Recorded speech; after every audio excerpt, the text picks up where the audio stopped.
शिव महापुराण में एक बहुत सुंदर कथा आती है। एक देवराज नामक ब्राह्मण रहता था। सुनिएगा, क्या नाम था? देवराज।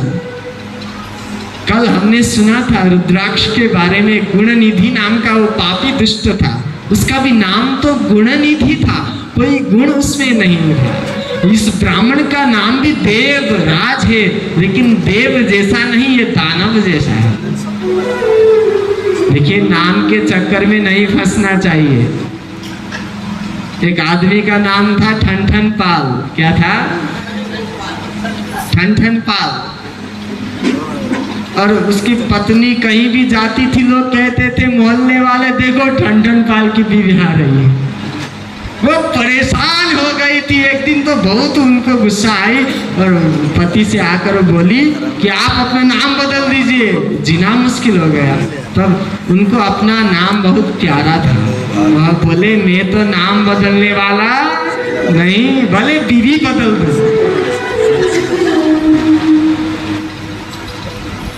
वो गुस्सा होके चली गई, मैं आपके साथ अब और नहीं रहने वाली। वो सामान लपेटकर मायके चली गई। वो जा रही थी, रास्ते में क्या देखती है, एक छोटी सी बहुत गरीब एक लड़की लकड़ियां बीन रही थी।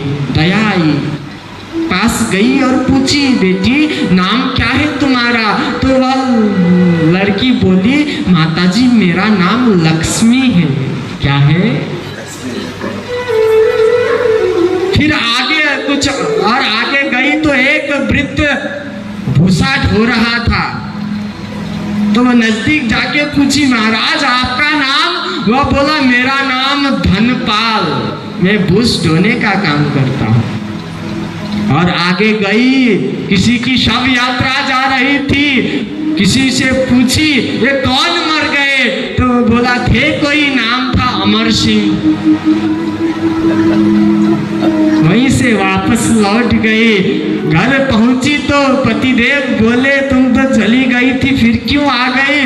तो वह बोली, अरे लकड़ी बीने लक्ष्मी, भूस ढोवे धनपाल, अमर सिंह तो मर गए, भले मेरो ठनठन पाल। बोलिए राधे राधे। नामों के चक्कर में नहीं पड़ना चाहिए। नाम नहीं, काम श्रेष्ठ होना चाहिए। जो देवराज ब्राह्मण जो यहाँ शिव महापुराण में कथा इसकी आती है, वह बस नाम का ब्राह्मण था। कर्म वह दुष्ट डाकुओं का जैसा करता था। किसी से धन छीनना, किसी को रुलाना, सताना, मारना, पीटना। बहुतों को तो उसने मार दिया था और उनका धन छीन लिया था। इतना पापी था वह। एक दिन ये पापी एक दिन यात्रा में निकला और जाते जाते प्रयागराज पहुंच गया। जूसी प्रयाग आप लोग जानते हैं, प्रयाग पहुंच गया। तो प्रयाग जाकर वह बीमार पड़ा। उसे बुखार हुई, जोर की ज्वर उसे सताने लगी। पास ही एक शिवालय था, भोलेनाथ की मंदिर थी सुंदर। वहीं जाकर वो सो गया और शायद भोलेनाथ की ही कृपा, वहां एक ब्राह्मण देवता शिव महापुराण की पावन कथा कह रहे थे। वह बीमार देवराज पापी ब्राह्मण वह मंदिर में ही सोता सोता हुआ शिव महापुराण का 1 महीने तक श्रावण में कथा श्रवण किया और श्रवण करते करते ही अपने शरीर को छोड़ दिया। वह मर गया।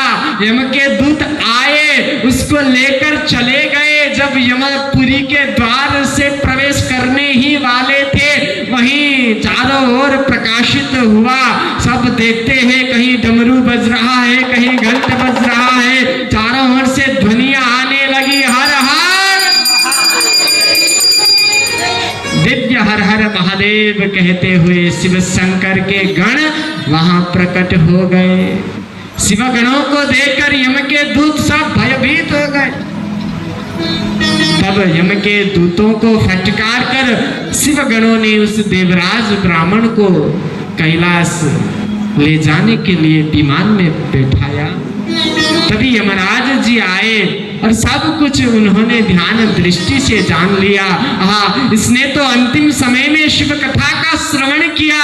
अरे जो एक क्षण भी शिव कथा का श्रवण करे, कोटि जन्मों के पाप तुरंत भस्म हो जाते हैं। जैसे प्रातः काल में पूर्व दिशा से जब भुवन भास्कर सूर्य उदित होते हैं, तब रात्रिगत समस्त अंधकार जैसे नष्ट होता है, वैसे ही शिव कथा के श्रवण से जन्म जन्मांतरों के अनेक पाप तुरंत समाप्त होते हैं।